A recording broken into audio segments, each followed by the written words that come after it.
नमस्कार साथियों, मैं मुकेश कुमार। आजकल बिहार के लोकतंत्र का एक महापर्व चल रहा है। यह ऐसा पर्व है जिसमें आम जनता भगवान की तरह पूजी जाती है। यह पर्व है बिहार ग्राम पंचायत का चुनाव।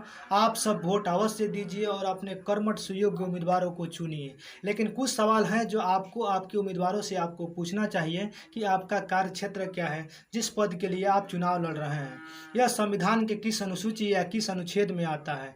यदि आपके उम्मीदवारों को उनके अधिकार के बारे में पता नहीं होगा तो आपको आपका हक कैसे दिला पाएगा। आप अपने उम्मीदवारों से पूछिए कि अगर आप मेरा काम समय से नहीं किए तो आपका शिकायत कहाँ किया जाएगा। भैया एक बार आपसे फिर बोल रहे हैं, आप पूछ ही लीजिए, ना डरिए और ना ही शर्माइए, क्योंकि आपको इन्हीं उम्मीदवारों को 5 साल झेलना है। और जब भी इनमें जकड़न या अकड़न आए तब आप इसका प्रयोग कीजिए और इनका शिकायत कीजिए।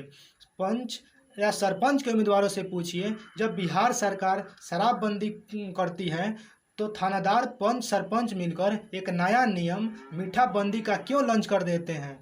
जो नए उम्मीदवार हैं उनसे पूछिए, भैया अब तब आप कहाँ थे जब मीठा बेचने वाले व्यापारियों को थानादार डराती थी और उनसे उगाही करती थी।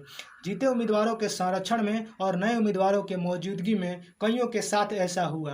अब आप सबका समय है, आप अपना वोट उसी को दीजिए जो आपके हितों का संरक्षण करे और आपके साथ रहे दुख में सुख में। और मुखिया के उम्मीदवारों से पूछिए कि हम आपको वोट तो देंगे, लेकिन अगर हमारा काम पानी, बिजली, सड़क, आवास और नाली समय से नहीं हुआ तो आपका गिरेबान पकड़ के कराएंगे। अगर आपको मंजूर है तो ठीक है, नहीं तो आप ऐसे उम्मीदवारों को बाय बाय टाटा बोलिए।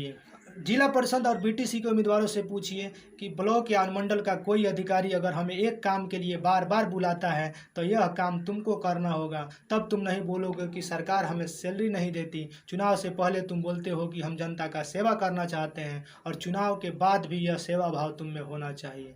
लास्ट में मैं आपको बताना चाहता हूँ कि वैसे उम्मीदवारों को वोट बिल्कुल नहीं दीजिए जिसकी सेटिंग शासन और सत्ता से है। मतलब अगर कोई उम्मीदवार शासन या थानेदार की मिली भगत से उगाही या गैर कानूनी काम करता हो या गैर कानूनी काम करने का उसका कोई इतिहास रहा हो, ऐसे उम्मीदवारों को आप बिल्कुल वोट नहीं दीजिए। क्योंकि आपको पता है कि समाज सुचारू ढंग से तभी चल सकता है जब समाज में शासन और सत्ता दोनों अलग अलग हो। तभी जाकर लोगों का उसका सम्मान दोनों अलग अलग हो।